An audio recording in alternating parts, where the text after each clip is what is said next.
Hi, I'm Othais, and this is the Karabiner 98, the third one, or maybe fourth, or even fifth, depending on how we start to split hairs.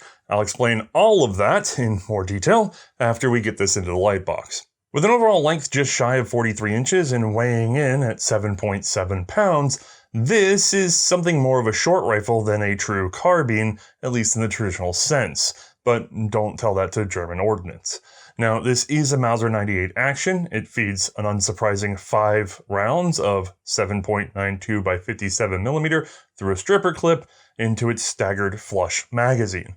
Now, many of you are old fans of the show and know that the Karabiner 98 was one of the first firearms we actually covered.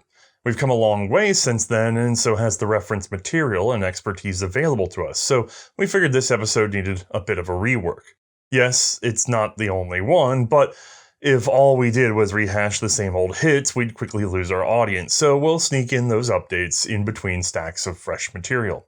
All of this is possible, of course, thanks to viewers like yourself. The number one way to support us is, of course, over at Patreon.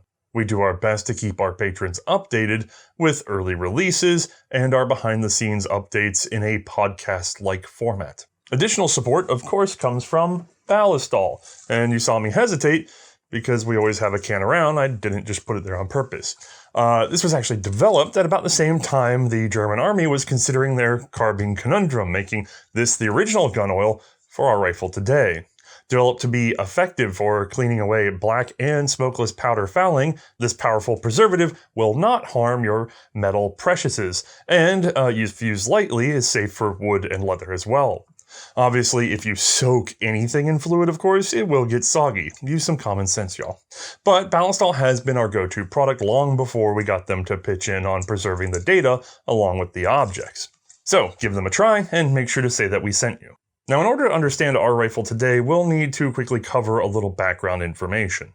In 1887, the world was shocked by France's introduction of what we now call the Lebel rifle. This appellation is better suited, though, to its 8mm small-bore, high-speed cartridge, made possible by the use of the then revolutionary smokeless powder. Seemingly overnight, the range and power of the infantry rifle was practically doubled. France's adversary, the then fairly new German Empire, wasn't excited to be outranged by their neighbor, forcing through their own small-bore smokeless rifle in the form of the Gewehr 1888. They, like France, ran into some trouble from being in too much of a hurry to get this done. The Lebel had been a modification of the existing French Kropatschek rifle, hastily adapted to the incredible cartridge. Germany's rifle borrowed from a variety of sources and was assembled by commission. It used a jacketed barrel and a rapid-loading end-block clip taken from the Austrian Mannlicher rifle. Unfortunately, this commission rifle fell short in a number of ways, especially compared to what was made available by the inventor of the previous service rifle for Germany, Paul Mauser.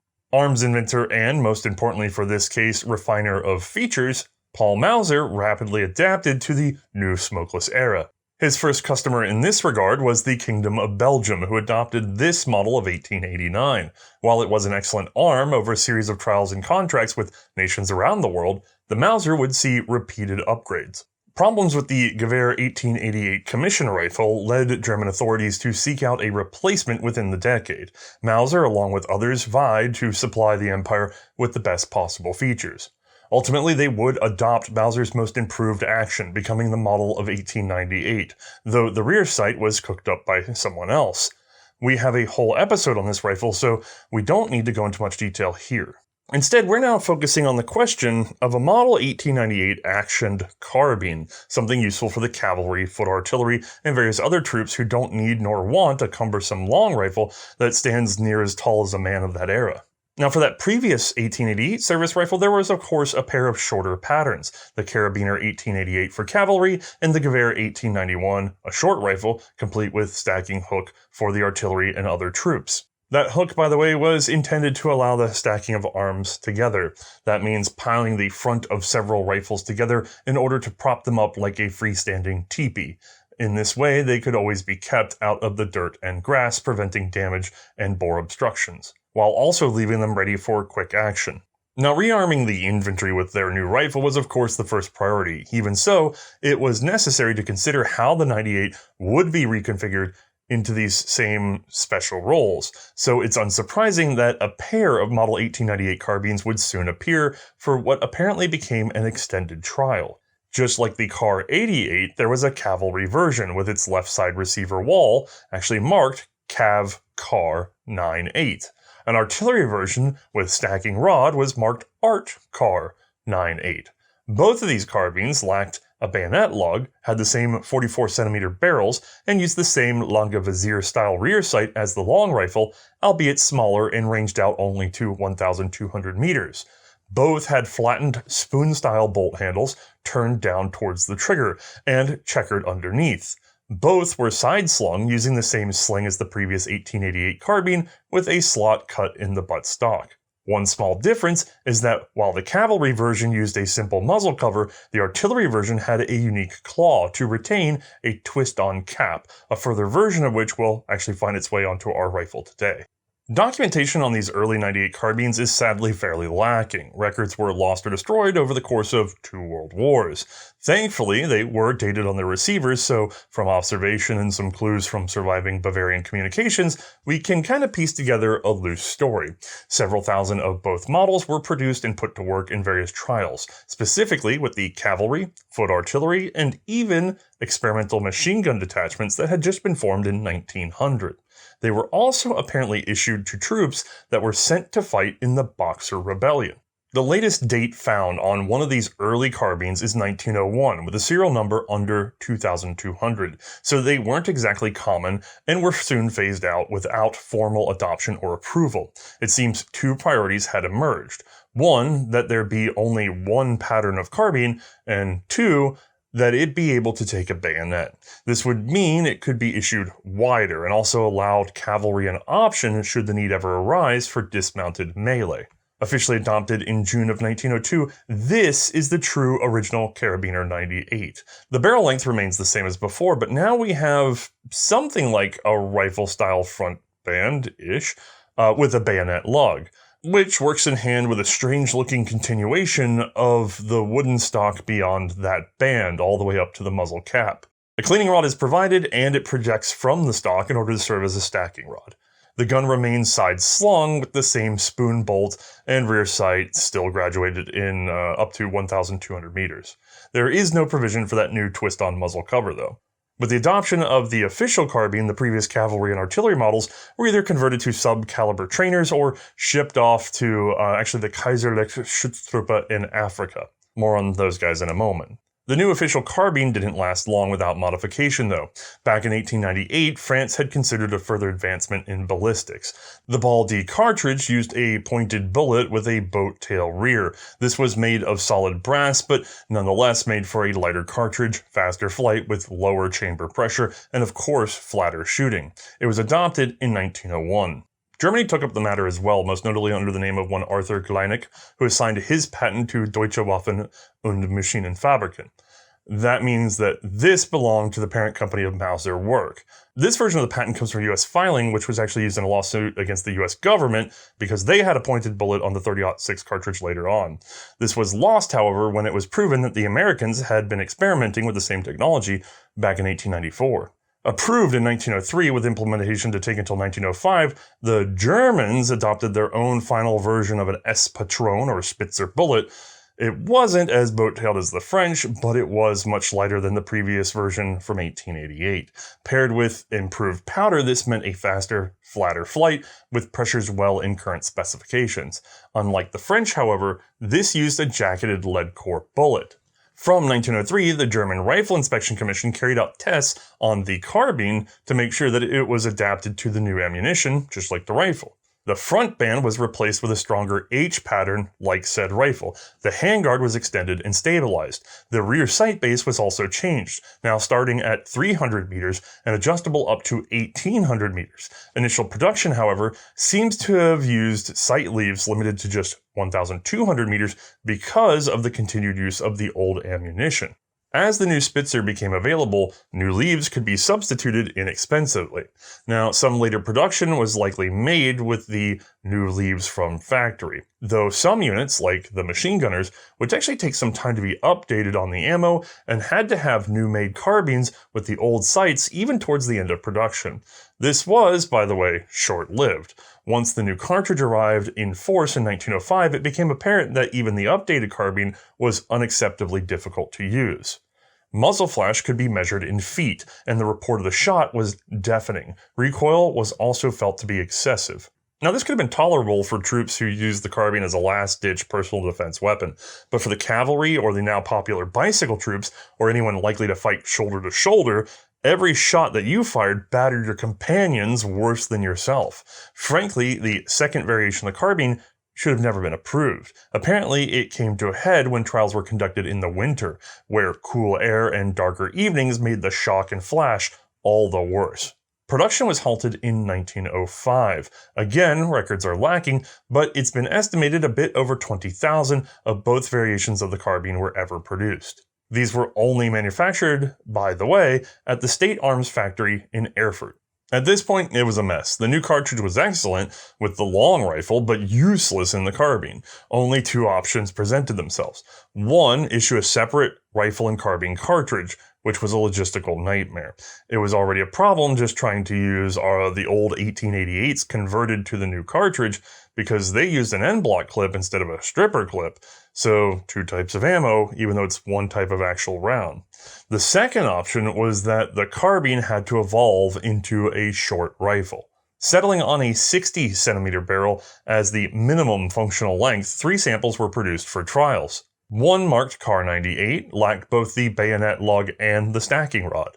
This was clearly a purely cavalry rifle. It seems some 70 of these were produced for trials. The second in our list was marked Kar-98Z. It also lacked a bayonet lug, but did have a stacking rod. 100 of these were produced for consideration. The third must have already had some level of favor, sporting both the bayonet lug and stacking rod. It was marked on the receiver Gewehr 06, or just GEW 06.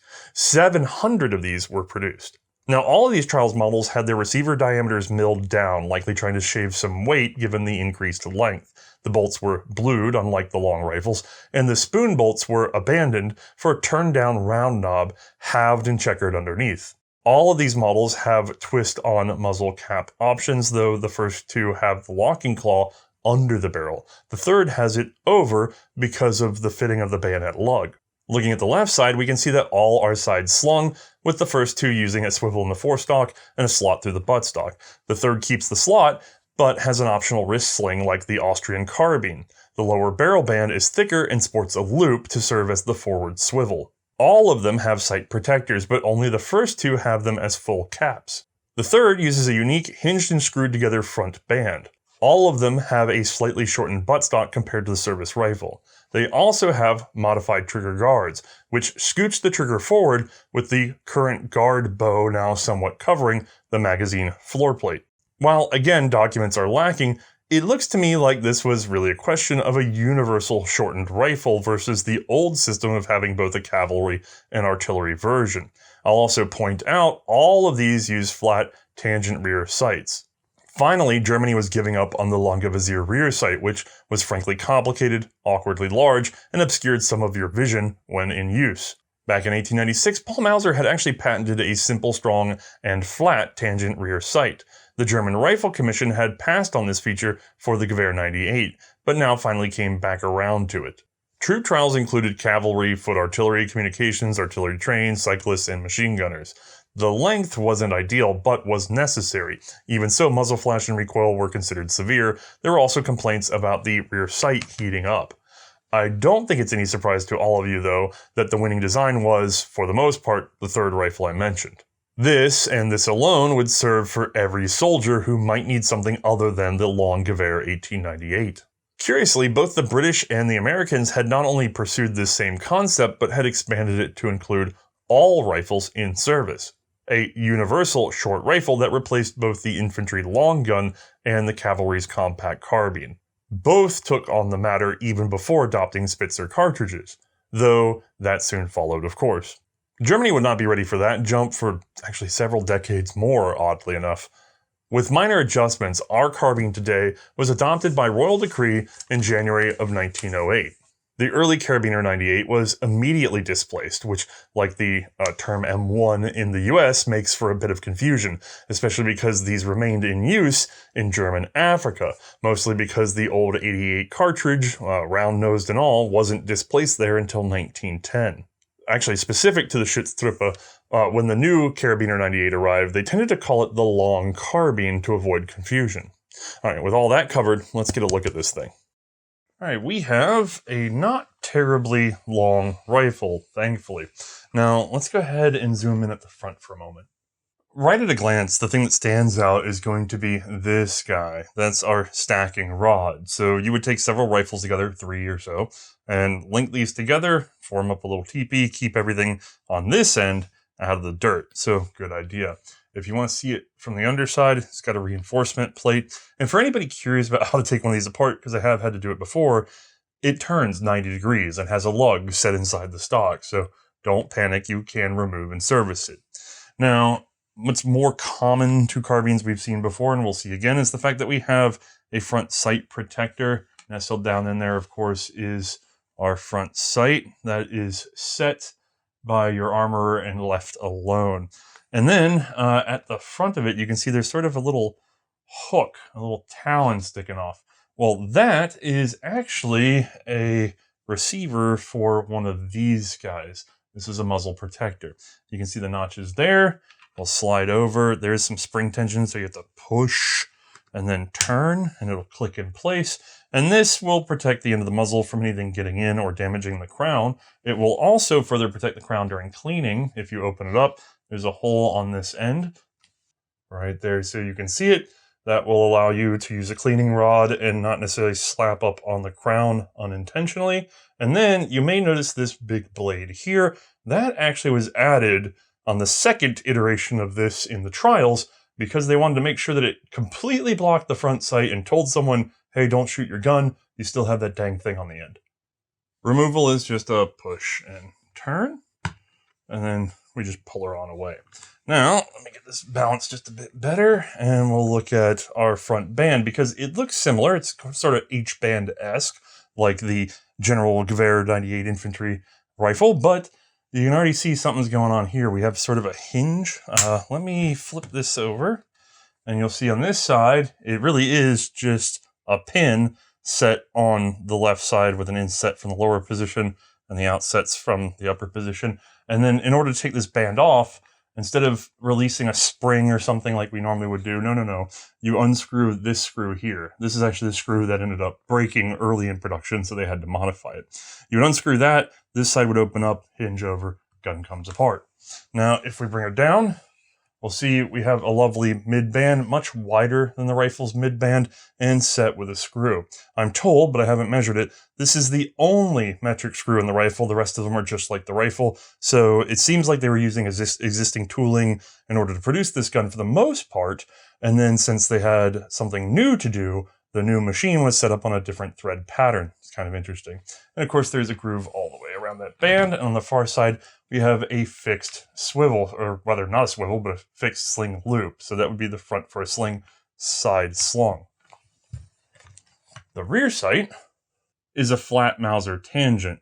Now this graduates on up to, as you can probably read, 2,000 meters. It's a little tight in there. And it's only adjusted by raising this slider and setting your position. Now you can take that reading off the top, and that's about it. It's not marked on the sides. However, if we flip it over, they at least mark the underside of the leaf so that you could still make your adjustments a little bit easier, and then put that back down. Now, while this sight is very rigid, obviously when it's in a raised position, it's still vulnerable to some bending, but it is a marked improvement over the Longevizier. Much simpler to use, simpler to read, and less likely to catch or get beat up in the passive, tucked away position. And to be honest with you, most fighting would have been at the lowest position anyway. Now, thankfully, 300 is our low position, instead of the 400 that ended up working its way into the infantry rifle. This is a little more reasonable, and yeah, it's in the envelope of the point-blank range for Spitzer cartridge, smokeless era. Although, again, it's actually pretty far for what combat really would be going forward. Now, this is something that won't come up until later, but I want to point out that we have a single push button on the left side, and it's round. This is the German version, German government version, of the Mauser rear sight. It doesn't have the alternating clicky-clackies that are sort of square rectangle-ish. It's a round button. Now, Poland would actually end up with Kar 98As, and they would produce their own version with a slightly different stacking rod, and they stuck with the round button. And I've also noticed that further Polish-produced rifles also had round buttons, so it's kind of fun to see where that comes from. We'll, of course, talk about Polish Mausers some other day. Now, rewinding a bit, we have a full handguard that comes all the way down around the rear sight and then catches with a ring at the front of the receiver. So that's retained by the ring clipped in at the back and held down by both of these barrel bands. So it's actually fairly, I mean, it's got a little rattle, but good lord, this thing is 108 years old, so we're doing all right. A stock reinforcement lug goes, well, through the stock. This one's been chewed at a bit. I guess somebody tried taking it apart at one point and didn't have the right split head screw, so they just used a punch. But this guy is just a steel block in there that fits up against the receiver and allows it to distribute the recoil a little bit better into the wood so it doesn't just blow it apart or crack it over time. It also provides some yoke so that it doesn't blow wide. If we work our way down, we'll see that we have a bent bolt handle, and we'll see that, yep, that is checkered underneath. We'll get back to that in a moment. If we come on down, we'll see a hole through the stock with some relief for the buckle for the sling. We don't usually cover slings and accessories on the show, but you would have had it loop around the front, come back through, catch a buckle and pin here, and then be yanked up against this side of the stock. If we flip it over, we'll see, yeah, it's pretty plain on the other side because it's just that piece of leather coming on out. And then at the back, we have a plain butt plate, slightly curved, but no trap, no nothing going on. Now, overall, this is a Mauser 98 action, so bolt action, same as the Gewehr 98, full-length extractor, front locking, stripper clip loading with a thumb cut for relief, bolt releases here, safeties there, and then, of course, with your cocking piece back here, we'll see this is indeed cocked on open. So when we open that up, we've got a staggered 5-round flush fit box magazine with a simple spring inside. All of this was covered in our Gewehr 98 episode. What's unique about this, though, is actually the diameter of the receiver only on the outside. I'm not sure how well you guys can make it out, but this is thicker than this. I mean, it should show pretty well, especially if you look at the wood. Now, these are cut on the same machine, essentially, all the way through, except for this outer diameter is turned down more on this gun. So in other words, this is thinner walled than this rifle, although the steel was good enough quality that it doesn't seem to have been a problem. I don't know of any reports of burst chambers or anything like that. However, a lot of documentation has been lost, so it could be hard to know for sure, but it seems like everything worked out just fine. While I have these guys together, I'll go ahead and point out that the rear sight has been moved back slightly. This probably was done in order to get a little bit more sight radius given the shorter barrel. And just because they're next to each other, I want to look at the bayonet lugs. They're the same, although this one's not relieved for a cleaning rod. They were beyond that by the time of the adoption of this gun.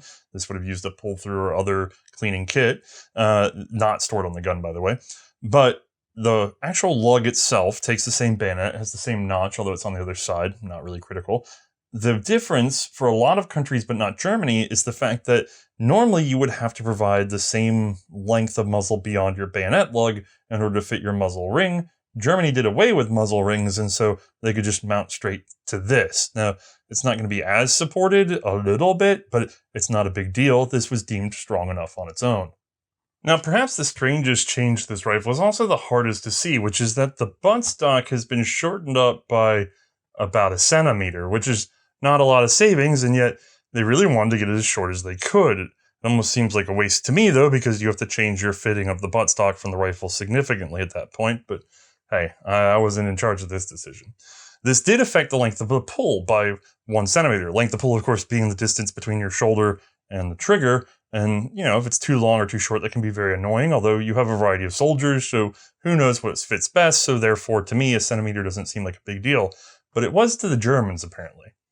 By scooting the trigger guard forward slightly, they ended up in a situation where they overhung the magazine floor plate. By the way, that can be removed by inserting the tip of a cartridge here and pushing. We saw that in the Gewehr 98. Now, obviously in the Gewehr 98, you can't just move this whole assembly forward, it'll overlap, but then again, you no longer need this sort of parade sling swivel position, so that was deleted, and the trigger bow was allowed to sort of round out forward, overlapping the floor plate, but not in the way because there's room for it to get down because of this curvature. So when they did that, when they moved the trigger forward and they raked it differently, they changed the entire floor plate of this gun. Like the entire trigger guard assembly is not interchangeable with the long rifle, and therefore created a whole pile of mess of non-interchangeability for many years to come, over a centimeter of length of pull, or just not cutting that centimeter off the buttstock. This feels very German. Now, if you'd like to see inside this rifle, well, that's a matter better for our Gewehr 1898 episode, as the bolt, magazine, and the rest all work about the same. The positions are just slightly different. So let's go ahead and put this in Mae's hands for demonstration.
You know, when something just works, it really doesn't seem all that novel, but the last thing you want in a fight is a surprise from your own weapon. It's worth mentioning the new carbine could accept any of the current service bayonets. Which one you got would have to do with your role. Even after the carbine entered production, further trials were carried out on the question of whether cavalry should use a leather scabbard attached to the horse or sling the rifles on their backs. Ultimately, a sheath was chosen and would be reinforced in 1912. However, during the war, this was all but done away with. By the time it was adopted, the new carbine was in extreme demand. The previous model was sharing time with the old Model 88s. It's no surprise full production began at the same facility that had produced the prior models. The Prussian-owned arms factory in Erfurt, Thuringia, which had actually specialized in the Kar 88 and Gewehr 91 even before the early 98s. Production of the long carbine began in 1907 before official adoption. It continued until the end of the model in 1918. In 1908, both Danzig and Spandau started carbine production as well. Danzig carried on until 1914 before focusing on rifles exclusively, though carbine production resumed for a brief moment in 1918. Spandau never seemed to produce consistently and seems to have stopped in 1910, though I'm not entirely clear on that point. In 1909, the Bavarian State Factory at Amberg also took up carbine production at a forced, slower rate. The hope was to keep workers employed until the projected need for more long rifles. When that happened in 1912, carbines were halted again. Now, the only big pre-war modification to the Karabiner 98 was actually a change in the steel used for the screws on that forward barrel band up here. The original cast steel was plenty hard, but that was kind of the problem. It made it brittle, so a softer replacement was found that wouldn't snap under duress. Service for this long carbine was fairly straightforward until 1914. It filled out the ranks of everyone who didn't need a long infantry rifle. Other than the cavalry, it was basically a rifle for people who didn't need a rifle unless something went wrong. Despite our 2020 hindsight, it's important to remember that this was the general expectation of the carbine at the time that the Great War broke out. So, During that outbreak of hostility, when the war was still mobile and the cavalry important, the Karabiner was very active and critically important. However, after the race to the sea, the trench lines formed and the cavalry became less critical, and they were mostly used dismounted. Once Europe realized what it was in for, Germany ramped up production. While supplies of small arms increased, the standard Gewehr 98 infantry rifle was given priority over the carbine for some years. Orders for long rifles flooded state arsenals and contracts were let out commercially. The carbines, however, were only still made at Erfurt, which in turn soon abandoned long rifle production to focus on this one thing. It's estimated Germany started with somewhere around 300,000 Karabiner 98s. By the end of 1915, daily production hit 1,200 units. In early 1917, some minor changes were finally made to the carbine. Like what was happening on the rifle, finger grooves were added to the forestock, and a metal ferrule was set in the buttstock to be used for field disassembly of the bolt, specifically to free the firing pin without accidentally snapping it. This required the sling hole to be moved slightly. Beechwood stocks were also permitted for production due to supply shortages. The rear sight was also reinforced. Instead of being retained by a simple pin, a pair of screws were fitted at its rotary axis. Now later on, the finish for the rifle became a lot rougher, going from hand polishing to sandblasting, along with some differences in the bluing process. This all comes from the rifle family too, though.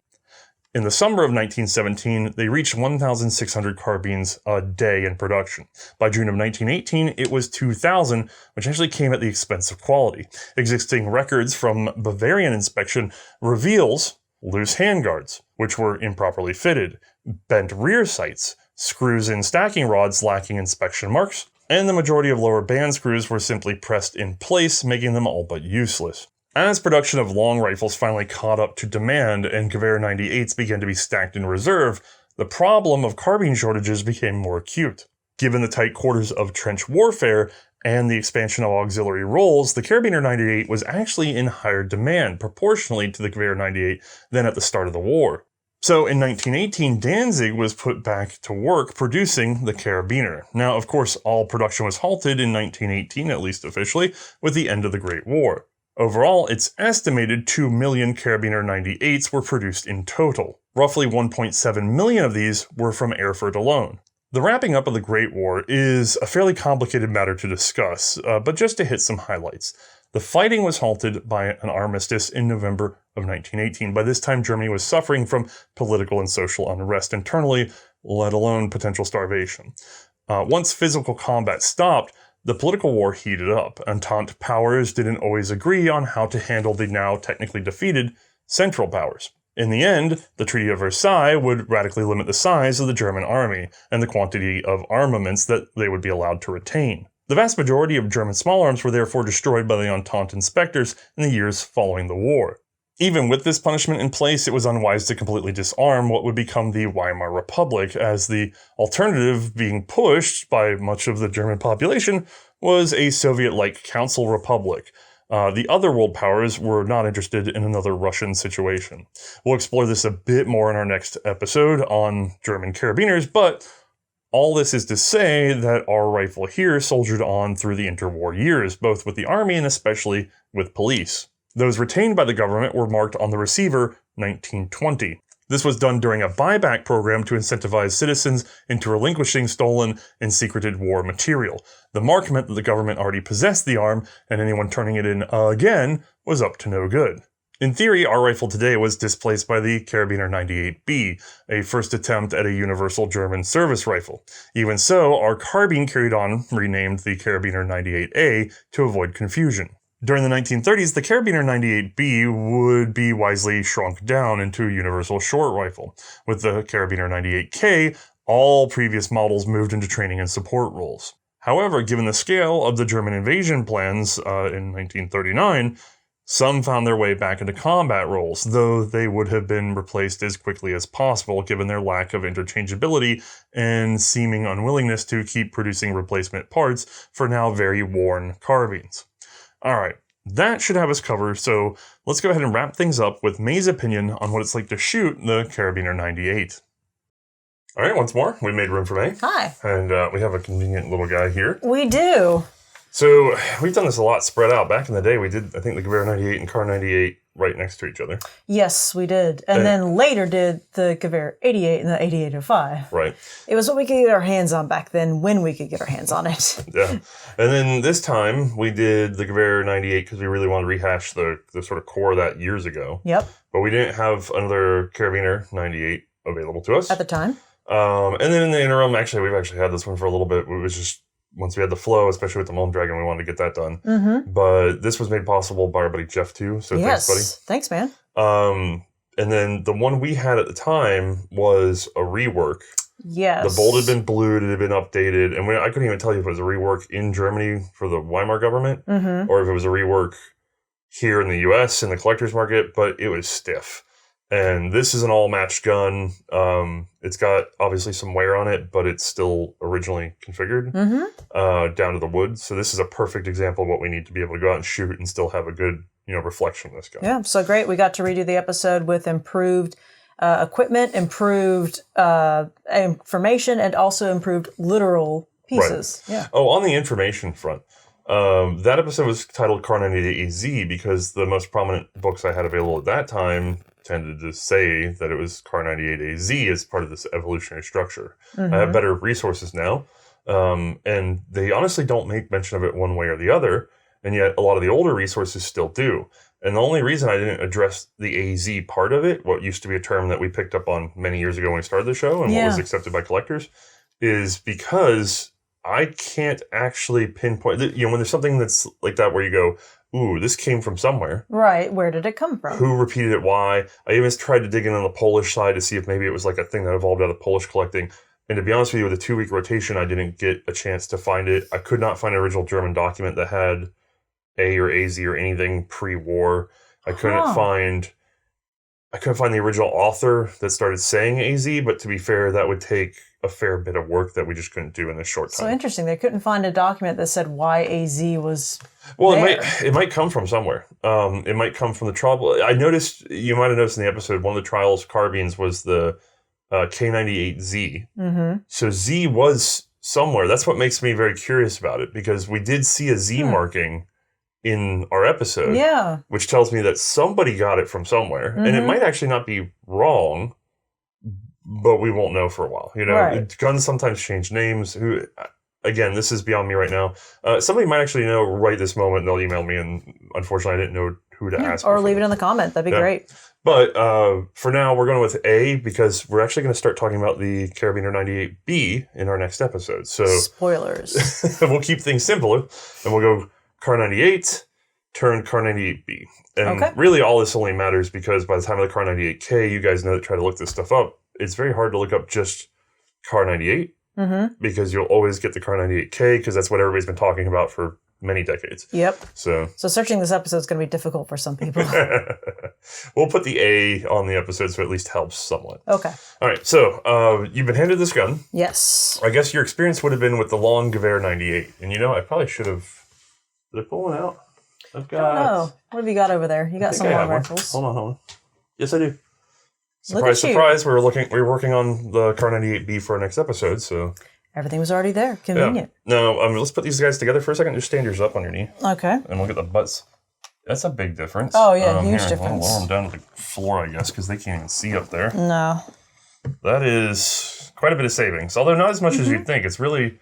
About a hand and a half. Feels like I'm looking at a rifle and a short rifle. That's essentially what the designations feel like in my head. And then, other than that, does anything stand out to you compared to this big boy? I mean, some of the obvious things would be we've gone from a straight bolt to a turn down bolt, which pretty decent transition, I would say. The weight's obviously going to be different. The rear sight, totally different. We've gone from that Longa Vizier roller coaster to a tangent leaf, essentially, which those are pretty straightforward and rugged. Yeah. Fairly rugged. I will notice, maybe it's because it's me. Is this section of the receiver bigger? Yeah, the receiver is smaller. Now, this created a lot of confusion in the collector's world that I frankly get annoyed by to a certain degree, because this need to classify everything created a whole conundrum, and we talked about this in our Yugoslavian episode. They would want to classify everything before the 98 is a small ring Mauser, because many of those guns, like the 93 patterns that spread out all over the place, would have the same outer diameter to the receiver, and then many but not all would have the same screw positioning, so then the stocks were interchangeable. And this is really just like a collector's thing of like, I want to mix and match stuff and really mess up the history here. Right. So the problem is people were looking for parts for Mausers, and they were doing this thing of like, oh, we're going to classify them all instead of just going like what's like. So if you thought you could squeeze a Chilean gun into a Spanish stock, great. So they would just call that a small ring Mauser. Right. Not thinking about all the other iterations in which that doesn't really work. Sure. And then you had large ring Mausers, which were supposed to have this kind of diameter, and the screws were this far apart. And then, oh no, Belgium camp shortened the action a little bit because it was an inefficient throw. And then now we have this intermediate ring Mauser because we started classifying. Right. And to be honest with you, it's just some of them are the same and some of them are different because that's who made them when. It's better to just understand where they came from. That's In this fair. case, this is another Mauser that bothered everybody. Yeah. Because it became the intermediate ring Mauser, but with the long action. And now we have actions and rings, and it's just this whole nightmare. But they reduced the diameter of the receiver in order to hopefully shave some weight because they had added length to the original carbine. Fair. So, it's kind of curious. I wonder if they would have ever done that if they'd started with this and just cut it down. But they'd already started with something much smaller. And then the minute they try to make it bigger, everybody goes, well, why did it get heavier? Because now we have to ditch equipment because that matters. So I think that's why they went as far as doing all that. So while you were talking, I was also kind of doing this thing where I was looking between the rifle and the short rifle here, and I'm thinking there's actually a lot more differences objectively just looking at the two. I mean, we've gone from that half stock to full stock now, even though shorter length, so we still have some weight savings there. We've gone from sling swivels to side slung. and they're not even swiveling, they're both fixed. Yeah. And then we had this massive stacking rod set up underneath instead of our cleaning rod, so I guess we ditched that with different front sight as well. Yeah, big front sight protector. They take the same bayonet, so there is that. But for difference-wise, objectively, that's visually what I can see on the outside. Yeah. Which is a lot. That's a lot of little transitions. It goes beyond what you said. So it's not just the front sight protector and the stacking rod. And by the way, the change in the front band, it's not the same front band. Oh, yeah, different front band entirely. It's not the same lower not that band. H band. As a matter of fact, the lower band screw is in different thread than anything else on the gun. Full handguard wraps around the sight, which actually becomes a feature of a lot of interwar Mausers. So this thing, I actually give the Kar 98 as being credit for being the inspiration for most of the interwar Mausers you see. Because they're all short rifles, flat-sighted with wraparound handguards like VZ24, the Yugo we saw, things like that. Right. But then it goes beyond that. Okay, turn down bolt handle, the notch on the side. Even notch, yeah, that's really lovely. And then the stuff that you can't pick up easily is what I explained in the episode. They min-max the stock so much. Oh, right. Didn't they shorten this a little bit? Yes. So they would shorten the stock, but they didn't want it to ruin the length of pull. So the length of pull would be, a lot of people measure it just by putting the butt into your elbow and then dropping your trigger finger in to see where it is. And being a modern male, this is a little short of a length of pull for me. Mine, by the way. Spot on for you. Spot on. Yeah. For you, this might be a little short. It is. Well, so when they shortened the stock, they were worried of exactly that problem, that most of their guys would be like, well, hold on, now I'm tucking, and that's going to have some deficiency on... Anyway. Right. I don't know why it matters that much given the range of people, but they knew where their average point is, and that's what they wanted to hit. Sure. So they modified the whole trigger group, essentially. That whole lower assembly had to be moved forward enough to compensate it. So the length of pull between these two guns should be the same. So then I guess I was going to say the rear sight looks like it's been moved back, but then if this has been shifted forward, then No, not the objectively... receiver. Just the trigger. So the top half of the gun is the same. Okay. And the trigger system's gone. Boop. Oh, a little boop. Okay. Yeah, because the stock came back. Sure. And it's very strange. But one added benefit of it that's kind of unique to the Kar 98A, your bolt handle is ever so slightly closer to your trigger. Which is great. Like it's a pretty good drop down. Like it's not spot on. Well, maybe it actually is. Hold on. Maybe it actually is. Like maybe that actually is just right there. Pretty close. Yeah, it's pretty dang good actually. Yeah. That's impressive. So it's just a one little thing. But then the problem is that ruins interchangeability of parts throughout. I mean, manufacturing wise, it's utter insanity. All right, so a lot of changes. It's shorter. Right. It's more different. How does it actually feel to get up in your hands, though? Where's your balance? What's your sights look like? How are we doing? Balance point, right up there under the magwell. That's actually pretty decent. So lining it up. We've got a V-notch rear with barleycorn front. pretty standard. And I'm not really confusing the barleycorn for either of the wings, so that's decent. They're differently shaped enough, which is nice. Is it busy? No, I don't really find it How a do you busy feel compared to this? So the problem is that I actually really shoot well with Longa-Vizir sights. So for me, it was always, I'm able to look down that racetrack, that line, and it's very busy, don't get me wrong. It's blocking things from my sight picture. That is a bad thing. I just personally, I like the Longa-Vizirs. My problem with the Longa-Vizir is it draws a line with your eye. If you're trying to hit something small moving tangentially to you or perpendicular to you. Oh, yeah, that's going to be difficult. Because it's going to block the lead that you're going to want to have, and it's going to make it harder to track. Oh, I agree. It's not great for moving. I do understand why you like them in the sense of almost like a buckhorn sight where it drops you in faster because you're like, oh, there it is. And it's like macro to micro. A single fixed object, pretty good. Moving object, left to right. Well, hold on. We're gonna pause on that. There also is an element of blind fire to the Gewehr 98 that was never designed to do, but just getting the front sight somewhere in that trough is so fast. Mm-hmm. So it really is. I feel you, but I also think it's a nightmare to look around. That's fair. Maybe it was a thinner thing that was sticking up like that, but then how would you control it? Yeah, and then it wouldn't be as rigid. I kind of like the rigidity of the Longa-Vizir. Yeah. It's pretty strong. Which do you prefer? Do you prefer the 2-button system, which currently is sticking? There we go. Do you prefer the 2-button system or the 1-button system? 1-buttons, from what I've seen, they've worked better. See, I like this walk-up. You always like the walk-up. Well, I like the walk-up because take that one and try to put it up to just 100 or like 50 yards, I guess. I think this is in like 50-yard increments. Okay. So go from, like, lock it in somewhere, pick wherever. All right, that should be... Now, just make it go up 1. Oh, you just went 3. Oh, yeah, no, I get you. It is a little difficult. But make this one go up 1. You're not wrong. Also, maybe that kind of goes into what they could be used better for. So a single fixed target... Oh, I need to walk it in just a touch, and like not having to worry about this was moving. just being able to dial in because this would have been a unit call, and they would have just told you to, set for whatever. Mm-hmm. But it is just so nicely finely adjustable that you can make little fine movements like that. And the weird thing is, this existed for tangent leafs. We've seen tangent leaf Mausers that have this option. Mm-hmm. But for whatever reason, and by the way, Mauser would have known. I guarantee he would have told him, hey, man, we can do it this way. But I don't know if it's a cost savings thing. It could be. Or just a lack of concern for having heavy sight adjustment on what's going to mostly be a direct fire kind of a cavalry Maybe carbine. They truly found it wasn't necessary. Yeah, it almost seems like a cost savings thing to me because I can't imagine why that would, other than cost, I can't imagine why they wouldn't have given you that feature. Yeah, fair. So maybe they were more likely to break.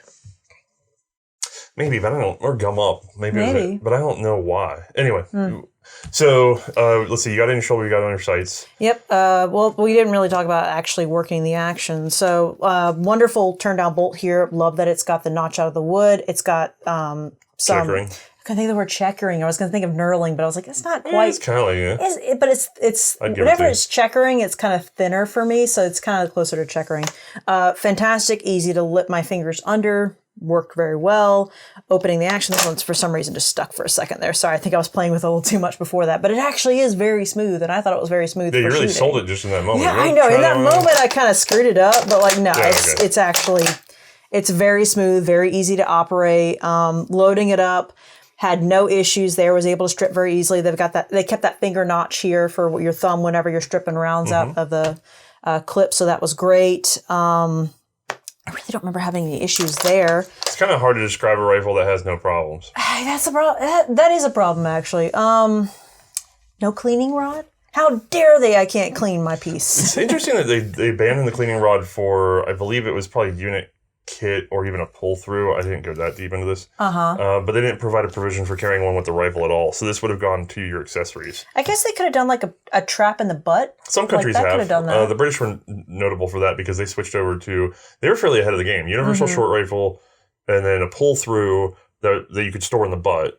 That's a pretty good idea. Yeah. That's, I think, one extra step. If they'd taken that, then I really couldn't have thought of anything. No, but German doctrine kind of moved everything to the kit. I mean, we saw single action revolvers in which you had to have this whole kit just to eject. You had to have a thing in your kit to eject the casing. Yeah, so that's crazy. This is not outside of the German realm of thinking. No. So, the action's smooth. You get it up to your shoulder. You pull the trigger. What's going on there? Pretty middle of the road, 2-stage trigger. First stage, very light take up. Second stage, solid, crisp. Heavy, light. Yeah.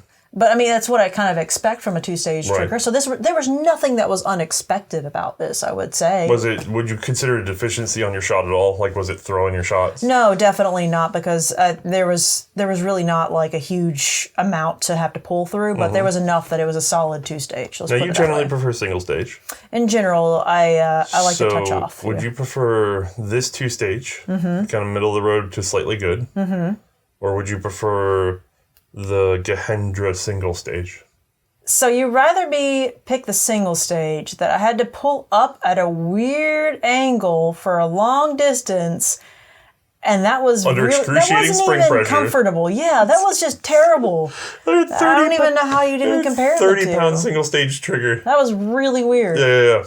No, I'm good. DrakeGmbH then? No. Oh, okay. No, not even a little bit. Also, the piece themselves were not in great condition, but these were being made at the same time. That's actually crazy to think about. Yeah. Recoil from there, moderate. Yeah. I mean, it's a short rifle. It's an 8mm Spitzer cartridge. It's moving some pretty good recoil there. Yeah. But you think very controllable with this? It's like 1903 Springfield range, so I would say this has less recoil than that.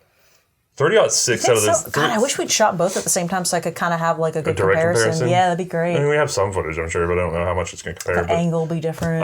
I would say mechanically you should have more recoil on the Springfield, I believe. You think so? But controllability accounts for something. Yeah, I think this was still pretty solidly moderate. Let's go with that. Now, do you wish they'd given you the finger grooves that they had on a later model? Because this is an early one. Although this is very thin, it's very nice, but I think finger grooves really do help with kind of a good grasp of that left hand. Yeah, be able to pull it in, get a good purchase on your shoulder with that. Okay. I think they help. Now, do I think it was critical necessary that I would turn this down? No. Now, Roll, do you think this beat you up at all?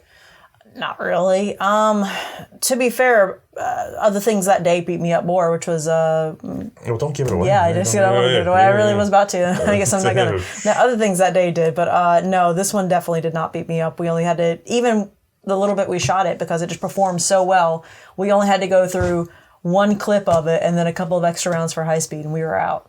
Well, I have two questions for you then.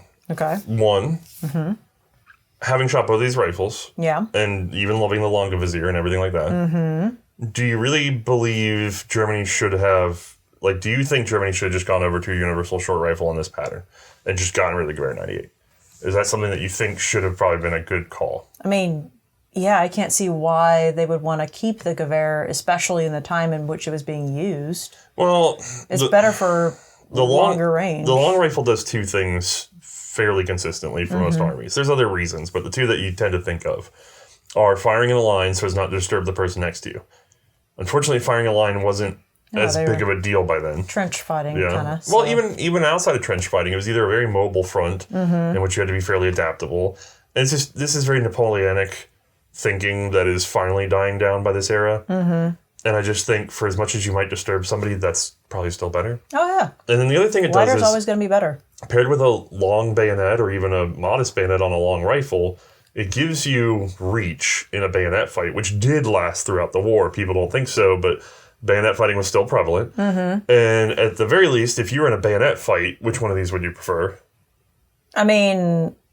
you know what? Actually, that's got some good reach to it, so I'd pick the longer, yeah. So there is that. Plus, they would use them as anti-cavalry pikes on rare occasion, but that was really abandoned by this time, too.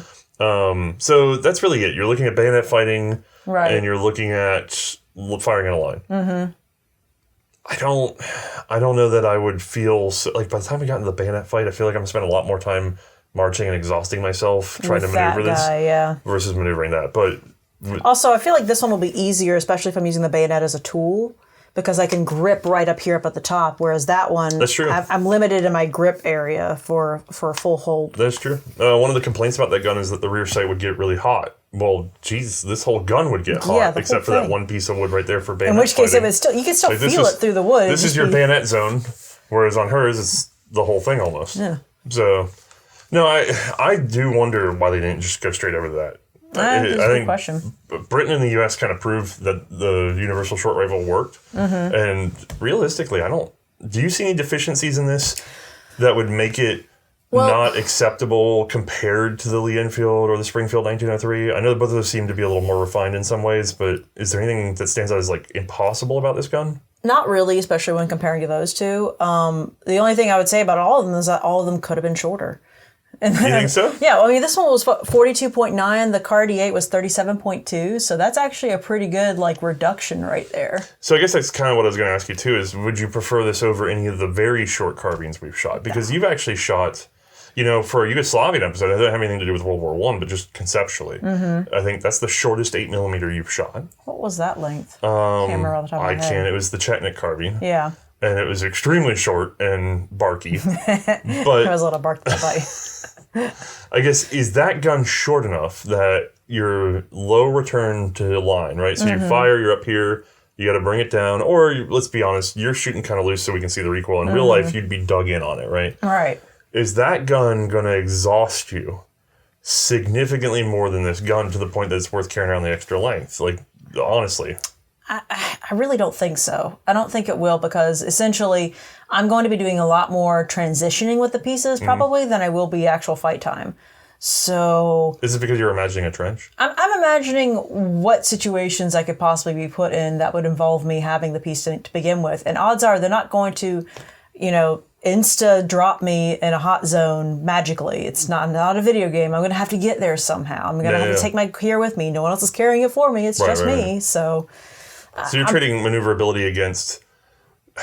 It'd be a little bit more muzzle velocity. It would be better accuracy at longer ranges. And then, to be honest with you, a lot of people don't think about this, but sight radius. So you're losing some sight radius. I don't think we've got the longer ranges we're having to worry about like we just talked about. So I think I'm going to go for more maneuverability and easier to handle in closer range. I think out of these two guns on open ground, I would still prefer that one. Out of that and the little tiny Chetnik carbine we were talking about on open ground, I would prefer that. I could see that. But then I'm kind of with you. Anything else, I just play. Just give me the shortest thing that's still stable, and let's just go because I'm gonna have to move and shoot and figure this out as I go. And I'm not talking about high dynamic, tactical, whatever. No, I'm just talking about the ability to sort of you don't think about it, but you get calls for artillery. Everybody has to take cover, and then after the artillery saturation, they move in. You have to then get out and up and in position. Right. And as much as I can work with myself on that, let's go. Yeah.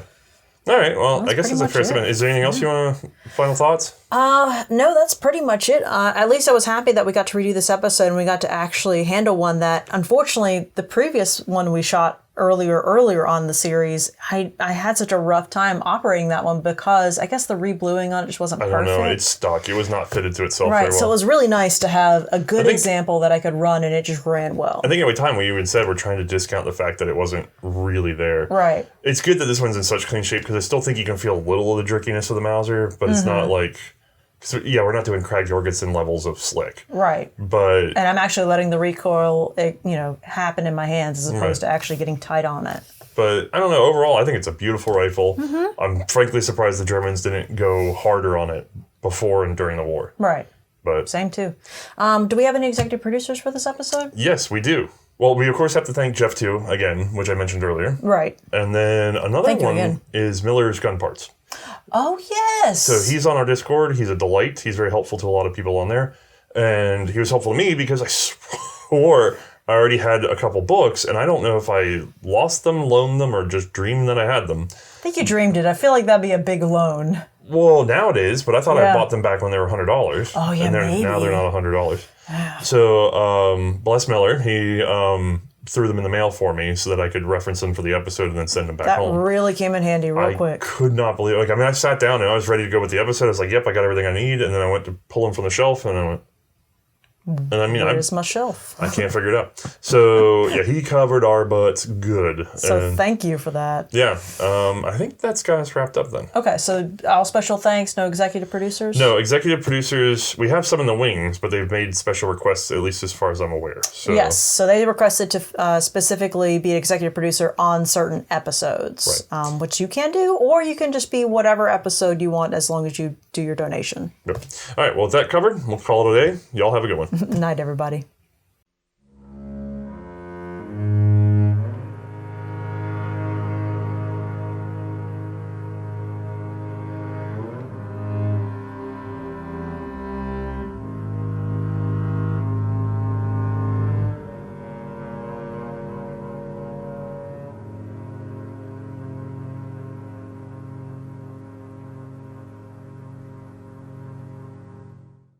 hey, bud, we gotta get out in the ice there, bud. Yeah, I'm really excited. And then like it cuts to like one of them in the studio room being like, yeah, I was just really excited to get on the ice today. It was just such a good day. I'm out there with my partner and my buddy. We're having a great time. Weather's great. Yeah, the weather's this is gonna be a great ice day. It cuts back. It's just like, okay, yeah, you want to get the stuff out of the car? Yeah. Oh man, it was great of him. Like we got it all packed up. We're all ready to go. Blah blah blah blah. It's like cutting from the. It's like it finally goes back to them. It's just like, hey, I think we got a problem. Oh, what is it, man?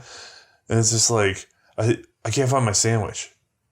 And it cuts to like an area. He's like, no, I know I put that sandwich in there because I put my name on there and blah, blah, blah, blah, blah, blah. This cooler. And then the other guy cuts the other guy and the other guy's going, I can't believe it. We're out here about to stand on this ice. And he comes to me talking about a sandwich. I mean, who cares about a sandwich? Just be hungry for a minute. We got a job to do. Like, and it cuts back. It's just like, yeah, I ate that sandwich.